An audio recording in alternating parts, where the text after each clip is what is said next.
किसान संगठनों और सरकार की बातचीत फिर नाकाम। किसान नेता बोले, मरेंगे या जीतेंगे, बिना कानून वापसी नहीं करेंगे घर वापसी। कृषि मंत्री नरेंद्र सिंह तोमर बोले, कानूनों को निरस्त करने के अलावा कोई और विकल्प दें किसान तो करेंगे विचार। 15 जनवरी को फिर वार्ता का दिया न्योता। पाकिस्तान की एक अदालत ने ज़कीउर उर रहमान लखवी को आतंकी फंडिंग मामले में 15 साल जेल की सुनाई सजा। 26/11 मुंबई हमले का मास्टरमाइंड है लखवी। ब्रिटेन से लौटे यात्रियों को दिल्ली में खुद को करना होगा क्वारंटीन। 7 दिन सरकारी इंतजाम और 7 दिन घर में रहना होगा आइसोलेट। अमेरिकी संसद पर हुए हमले में घायल हुए एक पुलिस अफसर की मौत। मरने वालों की तादाद हुई 5। 8 महिलाओं समेत 68 गिरफ्तार। चीन में फिर कोरोना का कहर। एक दिन में आए सबसे ज्यादा मामले। हेबई प्रांत में लॉकडाउन। जापान में राजधानी टोक्यो और आसपास के 3 क्षेत्रों में इमरजेंसी।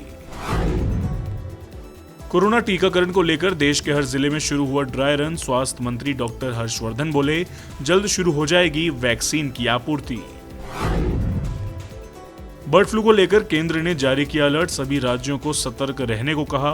कुछ राज्यों में हो चुकी है बर्ड फ्लू की पुष्टि। सैकड़ों पक्षियों की गई जान।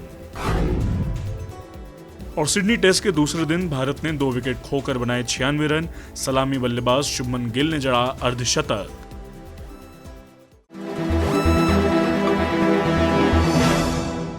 आज एक बार फिर से सरकार और किसान संगठनों के बीच में बैठक हुई और कोई निष्कर्ष नहीं निकला। हमारे साथ ऑल इंडिया किसान सभा के जनरल सेक्रेटरी आनंद मौला जी हैं। आज बैठक में क्या हुआ? सरकार ने कोर्ट जाने को कहा।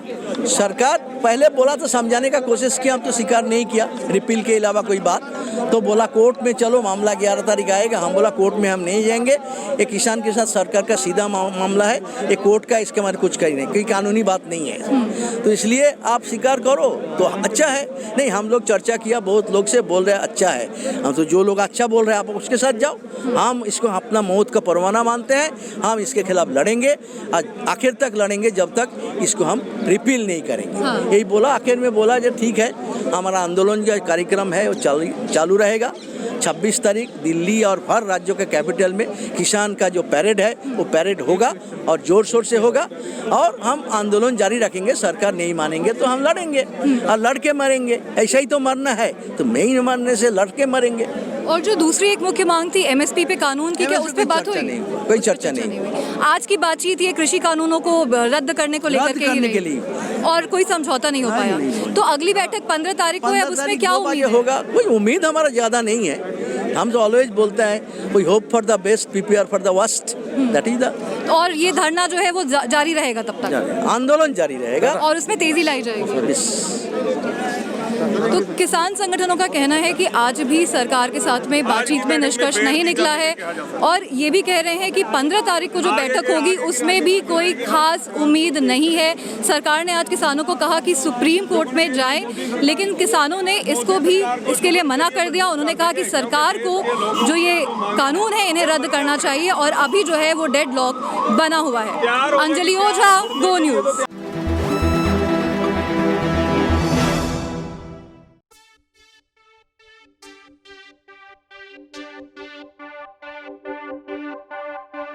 आजादी के बाद देश की राजधानी दिल्ली में पेट्रोल की इतनी ऊंची कीमत पहली बार हुई है। तेल कंपनियों द्वारा लगातार दूसरे दिन कीमतों में बढ़ोतरी करने के बाद राष्ट्रीय राजधानी में पेट्रोल की कीमत गुरुवार को 84 रुपए 20 पैसे प्रति लीटर पहुंच गई, जो 73 सालों में सबसे ज्यादा है।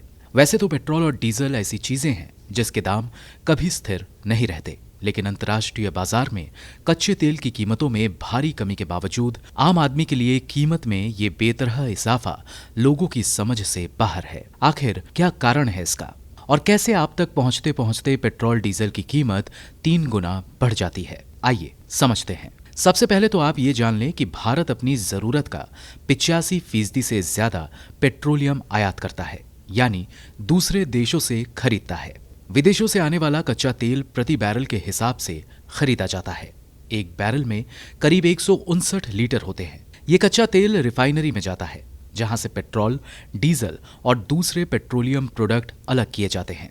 इसके बाद ये तेल कंपनियों के पास जाता है, जैसे इंडियन ऑयल, हिंदुस्तान पेट्रोलियम। यहाँ से ये अपना मुनाफा बनाती हैं और पेट्रोल पंप तक पहुंचाती हैं। पेट्रोल पंप पर आने के बाद पेट्रोल पंप का मालिक अपना कमीशन जोड़ता है।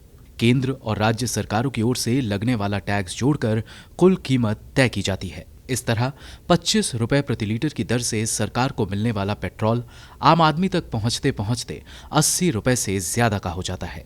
नवंबर 2020 में दिल्ली में 1 लीटर पेट्रोल की कीमत थी 81 रुपए 6 पैसे। तब इंडियन ऑयल कॉरपोरेशन के हिसाब से 1 लीटर पेट्रोल का बेस प्राइस 25 रुपए 27 पैसे था। इसके बाद इसमें 32 रुपए 98 पैसे एक्साइज ड्यूटी, 18 रुपए 71 पैसे वैट और 3 रुपए 64 पैसे पेट्रोल पंप के मालिक का कमीशन और दूसरे टैक्स जुड़े और उसकी कीमत पहुंच गई 81 रुपए 6 पैसे।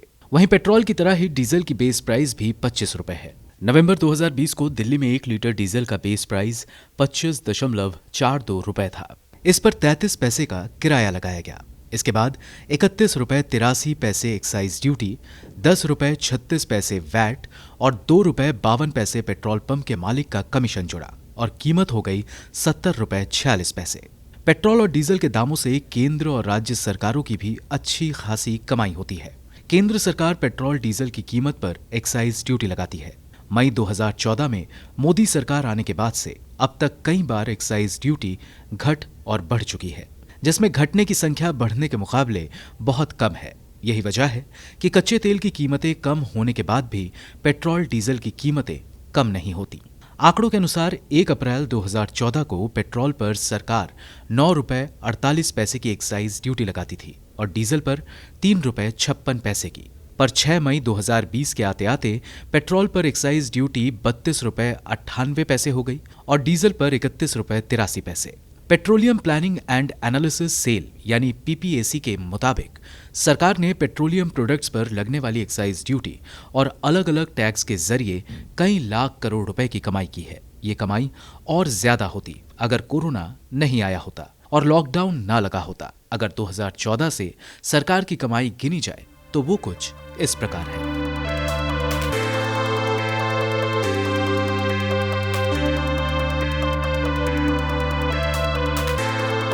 केंद्र सरकार अगर एक्साइज ड्यूटी और अलग अलग टैक्स लगाकर कमाई करती है तो राज्य सरकारें भी वैट यानी वैल्यू एडेड टैक्स लगाकर कमाती है। केंद्र सरकार तो एक ही है, इसलिए पूरे देश में एक ही एक्साइज ड्यूटी लगेगी, लेकिन राज्य अलग अलग हैं तो वैट का रेट भी अलग अलग होता है। 2014 से राज्य सरकारों की वैट से कमाई गिनी जाए तो वो कुछ इस प्रकार है।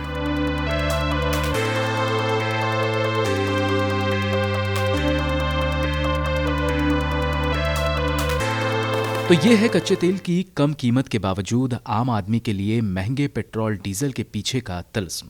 सिर्फ उम्मीद ही की जा सकती है कि एक दिन सरकार इससे मुनाफा कमाने के बजाय आम आदमी को राहत देने के बारे में सोचेगी। ब्यूरो रिपोर्ट, गो न्यूज।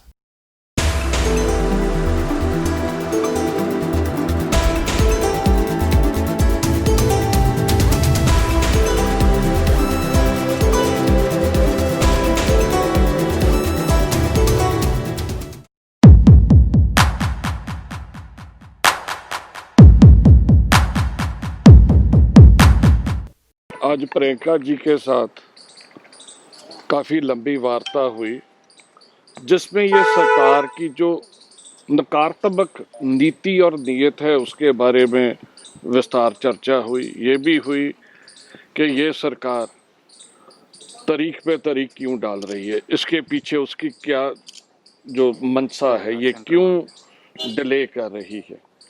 उन्होंने बहुत दुख भी व्यक्त किया जो लोग इस आंदोलन में अपनी जान गंवा बैठे हैं, उनके परिवारों के साथ सहानुभूति भी जाहिर की और उन्होंने हमें कहा कि आप एक धर्म की लड़ाई लड़ रहे हैं, उस पर ना रुकना है ना झुकना है और किसान के साथ बहुत तकड़े होके आपने जो ये खड़े होना है और ये किसान की लड़ाई लड़ती है। कांग्रेस पार्टी पूरे तौर पे कांग्रेस के किसानों के साथ है और किसानों के लिए किसी हद तक कोई भी कुर्बानी करने से पीछे नहीं हटे। आज खास तौर पे उन्होंने, क्योंकि 8 तारीख की आज मीटिंग है, तो उसके बारे में ये हमें विश्वास दिलवाया भी जैसे आप चट्टान की तरह किसानों के साथ खड़े हैं और इसी तरीके से खड़े रहिए। और मैं भी हमेशा, हमारा परिवार और हम किसानों के साथ मजबूती से खड़े हैं, और कहीं तक भी जाना पड़ा, कोई भी आगे स्टेप लेना पड़ा, कड़ा से कड़ा, वो आप भी लीजिए और मैं भी। पहले, सबसे पहले वहां पे जंतर मंतर आने के बाद तो फिर बड़ा जो एजिटेशन है, जब बड़ा किस तरीके से पार्टी से सोच विचार के अब खड़ा करना है, उस चीज के बारे में सारे एमपीज और एमएलए ने, हमने डिटेल बात लंबी, क्योंकि 1 घंटा तकरीबन उनसे बात हुई है, एक एक चीज उन्हें पंजाब, हरियाणा और सारे देश के बारे में एक की पता है, क्योंकि उनके मन में ये भी था भी हम इसे बिल्कुल पॉलिटिकल पार्टी की लड़ाई नहीं बनाना चाहते।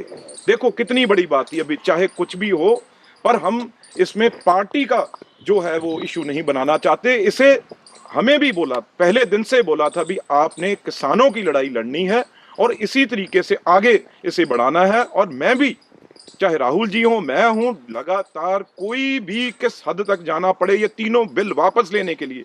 खास तौर पे उन्होंने ये कहा है भी जितनी देर तीनों बिल वापस नहीं होते, उतनी देर आप और मैं और राहुल जी ये लड़ाई और मजबूती से आने वाले दिनों में, अगर 8 तारीख को आज कुछ नहीं होता तो बड़ा फैसला लिया जाएगा।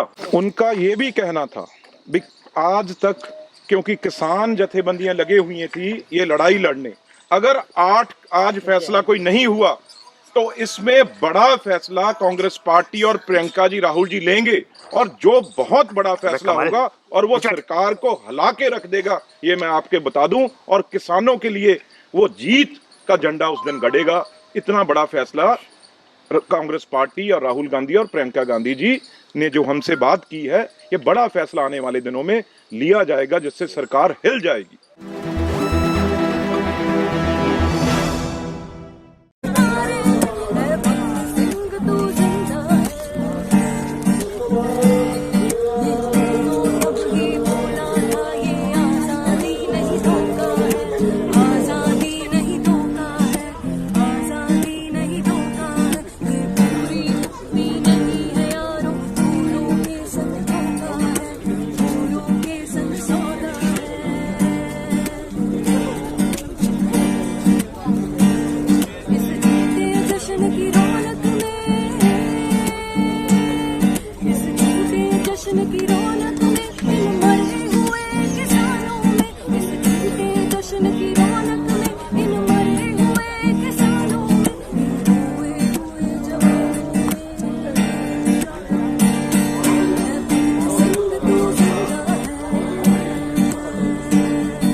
जो बदायूं में हुआ है, हम सब लोग भगवान के दरबार में खड़े हैं। क्या कोई कल्पना कर सकता है कि मंदिर में ऐसी घटना हो जाए, वहाँ का पुजारी ऐसी घटना कर दे या शामिल हो उस घटना में, और पुलिस ढूंढ रही हो। हम तो यहाँ यही करेंगे प्रार्थना भगवान से कि ये सरकार जाए और जनता से हमें अपील है कि जब कभी जनता को मौका मिले इस सरकार को हटाएं।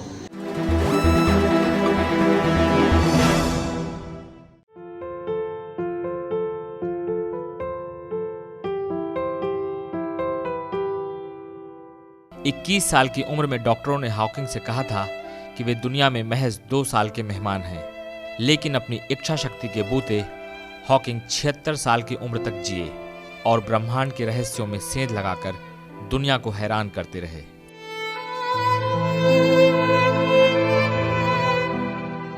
ब्रह्मांड की तरह हॉकिंग खुद भी एक रहस्यमयी शख्सियत थे। वो फिजिक्स की दुनिया में चोटी के वैज्ञानिक हुए और अल्बर्ट आइंस्टीन के बाद सबसे सम्माननीय कहलाए। उन्होंने ईश्वर की सत्ता को चुनौती दी और 2010 में अपने शोध के आधार पर दावा किया कि ब्रह्मांड की रचना ईश्वर ने नहीं की। वो समय समय पर दुनिया को मानवता का पाठ पढ़ाते रहे और उनका IQ लेवल 160 यानी आइंस्टीन जितना था।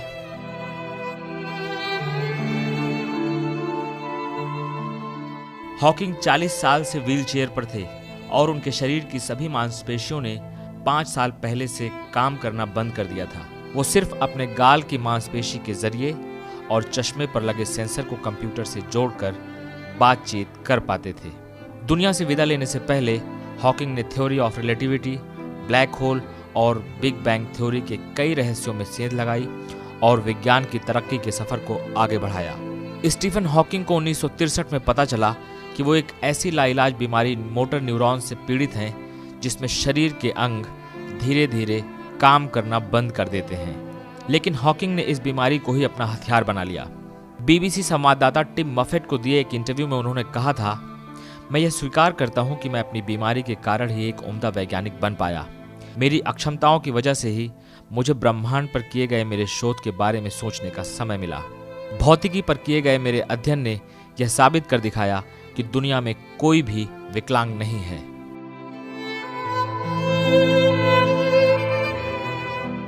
हॉकिंग मौत से नहीं डरते थे और जिंदगी को बेशकीमती मानते थे। वो हमेशा क्यों और कैसे जैसे सवालों से जूझते रहे और ब्रह्मांड के रहस्यों से पर्दा उठाने की भूख जिंदगी के अंतिम पड़ाव तक उनके साथ रही। एक बार उन्होंने कहा था, पिछले 49 सालों से मैं मरने का अनुमान लगा रहा हूं। मैं मौत से डरता नहीं हूं। मुझे मरने की कोई जल्दी नहीं है। उससे पहले मुझे बहुत सारे काम करने हैं। यकीनन हॉकिंग अपने शोधों से बार बार दुनिया को हैरान करते रहे। उनके पास तमाम मानद डिग्रियां और उपलब्धियां थीं। उन्हें अमेरिका के सर्वोच्च नागरिक सम्मान से नवाजा गया। 1988 में लिखी गई उनकी किताब a brief history of time विज्ञान के क्षेत्र की चुनिंदा किताबों में से है, जिसकी 1 करोड़ से ज्यादा प्रतियां छपने के कुछ ही साल बाद बिक गई थीं। हॉकिंग ने अंतिम सांस ब्रिटेन में ली। वो ऑक्सफोर्ड में 1942 में पैदा हुए। उनके निधन की जानकारी उनके तीनों बच्चों लूसी, रॉबर्ट और टिम ने दी। उन्होंने एक बयान में कहा, हमारे पिता एक बेहतरीन वैज्ञानिक और असाधारण इंसान थे जिनका काम और विरासत आने वाले कई साल तक जिंदा रहेंगे।